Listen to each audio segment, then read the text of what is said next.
തോട്ടപ്പള്ളി പൊഴിമുറിക്കൽ വീഴ്ചയിൽ മാധ്യമങ്ങളെ പഴിച്ച ആലപ്പുഴ ജില്ലാ കലക്ടർ. പൊഴി മുറിക്കാത്തതിലും മാലിന്യം നീക്കാത്തതിലും ഉയർന്ന വിമർശനം മീഡിയ പ്രൊപ്പഗാൻഡ എന്നാണ് ഫേസ്ബുക്ക് വീഡിയോയിൽ ജില്ലാ കലക്ടർ ഷാജി വി നായർ പറയുന്നത്. റിപ്പോർട്ട് പുറത്തുവിട്ട വാർത്തയിൽ മന്ത്രിതല ഇടപെടൽ വന്ന ശേഷമാണ് ജില്ലാ കലക്ടറുടെ അവകാശവാദം.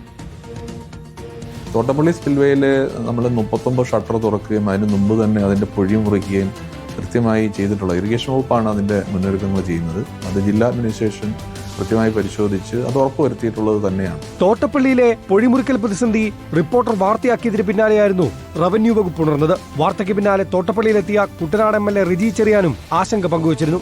മന്ത്രിമാരായ M ലിജുവും രമേശ് ചെന്നിത്തലയും സ്ഥലത്തെത്തി അടിയന്തര നടപടി സ്വീകരിക്കാൻ ജില്ലാ ഭരണകൂടത്തിന് നിർദ്ദേശം നൽകി. എന്നാൽ നേരത്തെ മുതൽ തന്നെ പൊഴിമുറിക്കാൻ തുടങ്ങിയെന്നാണ് കളക്ടറുടെ അവകാശവാദം. എന്നാൽ ഈ വാദത്തെ തള്ളുന്നതാണ് സ്ഥലം MLA ജി സുധാകരന്റെ പ്രതികരണം. സ്വാഭാവികമായി പൊഴി മുറിഞ്ഞു തുടങ്ങിയെന്നായിരുന്നു കഴിഞ്ഞ ദിവസം തോട്ടപ്പള്ളി സന്ദർശനം നടത്തി മാധ്യമങ്ങളോട് ജി സുധാകരൻ പ്രതികരിച്ചത്.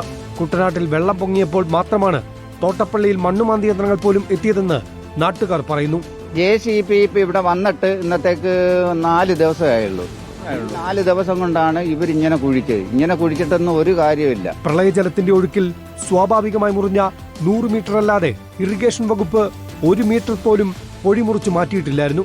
കുട്ടനാടിനെ വെള്ളത്തിലാക്കിയ അതീവ ഗുരുതര അനാസ്ഥയാണ് റിപ്പോർട്ടർ പുറത്തുവിട്ടത്. ഒഴുക്കിന് തടസ്സമായി സ്പിൽവേ ഷട്ടറുകളിൽ തങ്ങി നിന്ന മാലിന്യത്തിന് കാരണക്കാർ ദേശീയപാത അതോറിറ്റി എന്നാണ് കളക്ടറുടെ വാദം.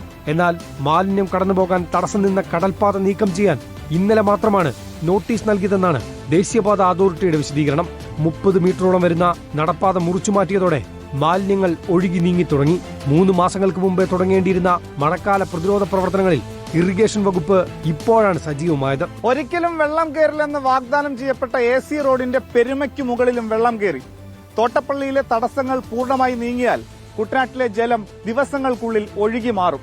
എന്നാൽ വരുന്ന മണിക്കൂറുകളിൽ മഴ ശക്തമായാൽ ആശങ്കയും വർദ്ധിക്കും. Cameraman S. അജിത്തിനൊപ്പം reporter Manish Mahival, in reporter, Alappuzha.